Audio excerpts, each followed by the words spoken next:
John the Vanguard, lovely sunny morning in Taunton. Right now, here we are. This is the problem now. Back, bottom, rear, Talbot Express. Some of the issues, this is a very common problem. This bit down here should be going to about there. This is all rotted really badly. Back skins also was rotted, so I've cut that back. I've cut this along here, and you can see if you go around to the front or around the back, what I've done is soaked everything in phosphoric acid overnight, and that's why it looks a bit black. The number of approaches to this, the one I will be using will be, I'll just get the sill. This is the near side, that is the one nearest the curb. That's the sill from Custom Campers, I think this one. These are about £30. If you can buy these, they're like a half, they take this length here. I should be able to butt weld this up here once I've cleaned everything up, and that will then fit there. First of all though, what I'll do is the rear skin, the rear back sill, which I've cut off. I'll have to put a new piece in there. You can buy a piece for about £90, which actually goes from Custom Campers again. They've fabricated pieces which will actually fit all the way round. So there, there and there. But what I plan to do, a bit cheaper, slightly cheaper approach. I'll be putting that on like that, and then here I'll be putting probably maybe 2 sheets or 1 sheet maybe folded. It's often, when you've got big folds, it's sometimes better to just make it in separate rectangles. So that could be a nice, they call them trapeze, would it be? Which should be bendable to get quite a nice shape in there, and the same on the back here.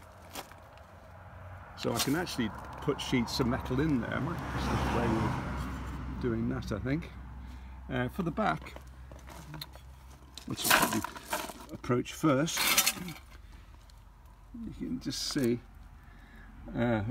this is the suspension strut I put in earlier, which has gone in okay. I had to do a bit of preparative welding before I can put that in. But you can see where it's gone here. So I need a plate which goes along here and along the back here.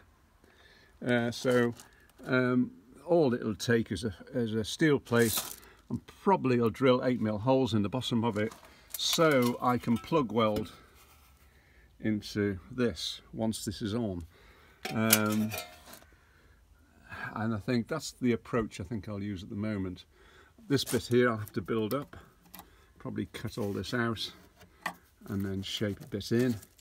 And also I'm going to end up with probably a sort of triangle shaped piece in here, which will have to go in there.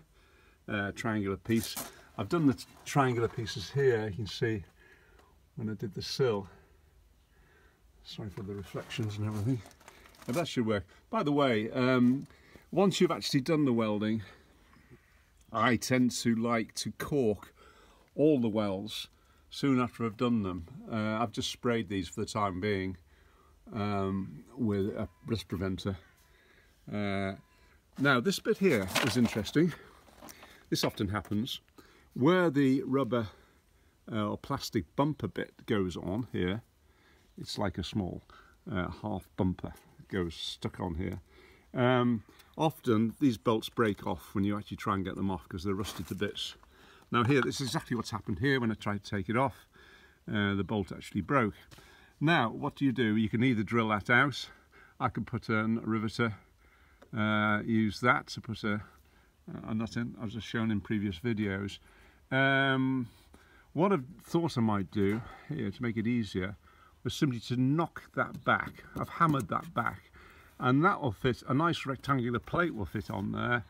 I'll make a hole in the plate, and I'll put a bolt through, so it'll come from the inside of the plate, and I'll weld the head of the bolt onto the plate, so the bolt will protrude from the plate itself once it's in. That'll give me a bolt to actually bolt the actual bumper back on again. I think that's probably the easiest approach.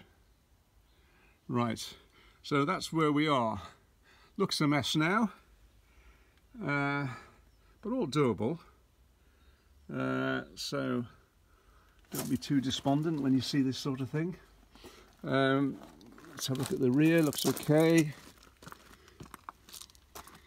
Yeah, and this doesn't look as bad. Again, yeah, you see what's happened here. This is what, again, similar sort of situation, and I'll probably find the same on this side too, and I'll have to build that up. This sill, hopefully, but you never know what you find until you start hammering around. The sill would be better on this side. Again, its offside's always better than the near side, for obvious reasons. Right, thank you.